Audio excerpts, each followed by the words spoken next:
So today we are going to be demoing for you the Tupperware stack cooker.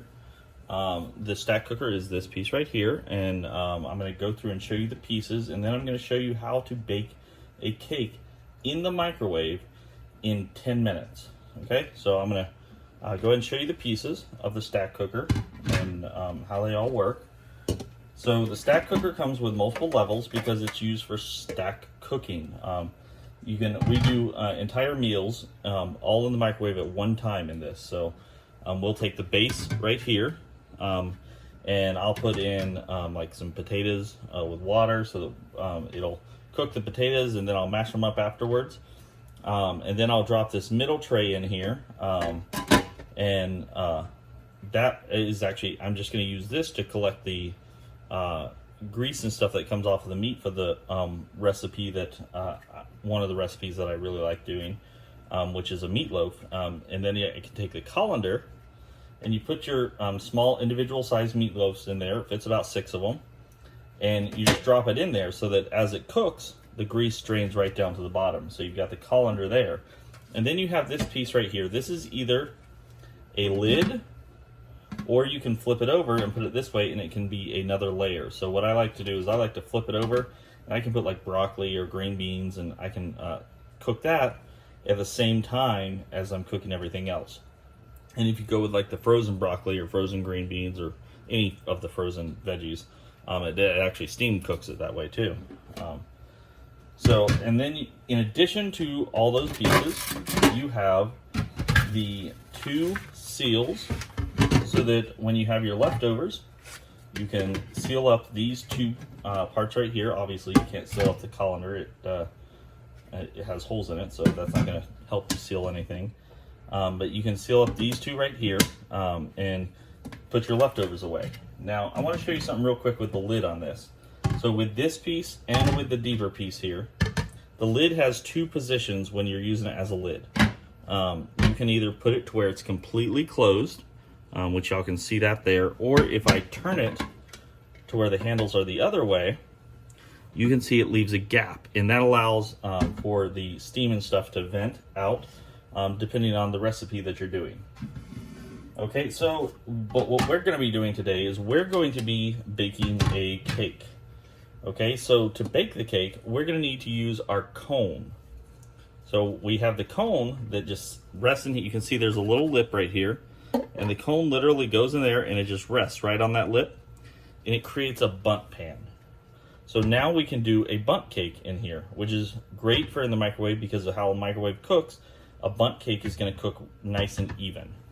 So before we get started on the cake itself, we have to go ahead and spray the pan, and I'll show you why we do this. You don't have to spray this when you're doing the cake. I like to, and I will show you why when the cake is all done, why I prefer to go ahead and use the non-stick spray in this, because it is definitely worth it when it's all done.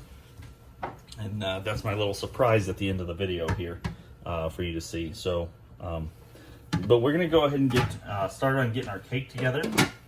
Now to do this, we're just gonna use a box cake today.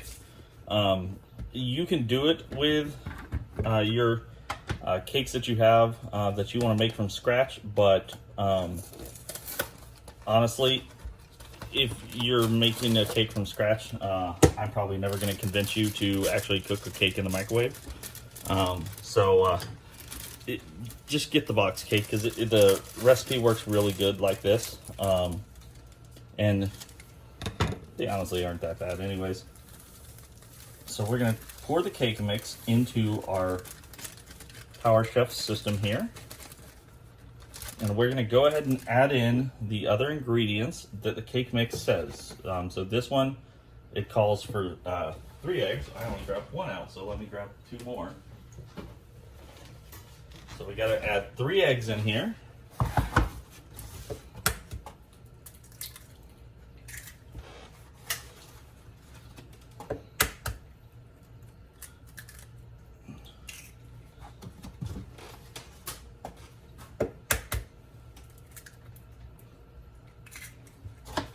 there's our 3 eggs. And then I've got pre-measured out the cup of water with the 1/2 cup of vegetable oil.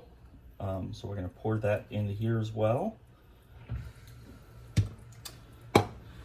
And then what we're gonna do is we're gonna take the lid to the Power Chef system. We're gonna put it on, and we've got the paddle in here. The paddle is used for mixing, and you'll see how quickly it can mix this cake mix up. It's wonderful how well this works, because I would have to sit there and I would have to run a blender or the handheld mixer for a whole bunch of time, or I could just grab the Power Chef system, give it about 10 pulls on the string there, and I've got it all mixed up.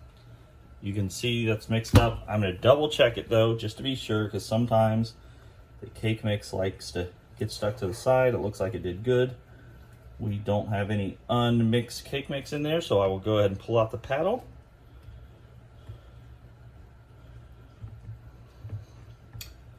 So it's okay if you leave some of the cake mix on the paddle though, because that'll be delicious to lick off later. So we'll sit that into the lid of the Power Chef, and then we will bring back our stack cooker. So with the stack cooker here, I'm just going to pour the cake mix directly into it.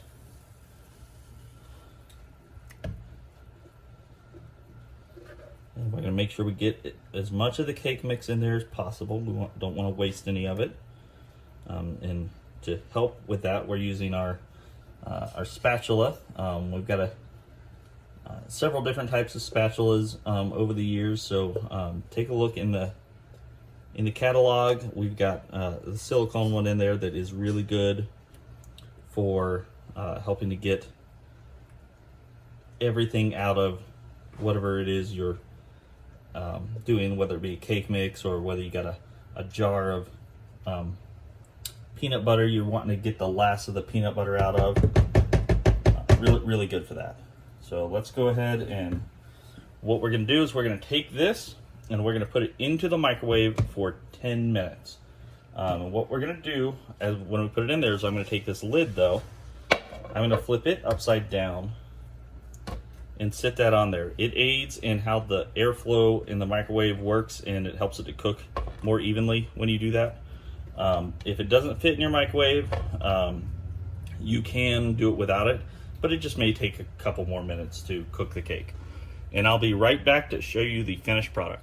Okay, so we're back here with the cooked cake in the stack cooker. I'll show you real quick. If we lift it up to the camera here, you can see that the edges here have kind of pulled away from the sides. That's how you know the cake is done. Now, we all know, we've been taught that when you cook a cake, you have to wait and let it sit and let it cool down before you take it out of the pan, so that you don't have your cake get all messed up.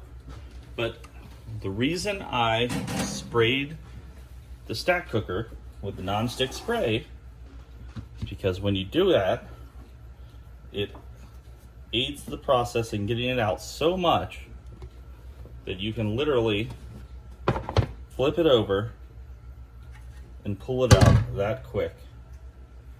This is literally just out of the microwave. You can probably even, well, no, you can't really see the steam in the picture, but it is steaming hot, and it came out no problem. I didn't leave a bunch of cake in the pan. So now with this particular cake, it's going to allow it to cool faster, which means I can get the icing on it faster. But one of the other types of cakes that we like to do is we like to do a chocolate lava cake. So if you do a chocolate cake just like this in the stack cooker, but instead of letting it cool, you take it out hot, and while it's hot, you go ahead and put on the chocolate icing, and that icing just melts right into the cake, and it gets absorbed in it, and it becomes so incredibly moist that way, and it is just absolutely delicious. So that's another good way to do it. So when I get the icing all done, I'll show you the absolute finished product, but I gotta let it cool for now. Okay, so this is the finished product. We've got our cake. We baked it in 10 minutes in the stack cooker inside the microwave. So there you are.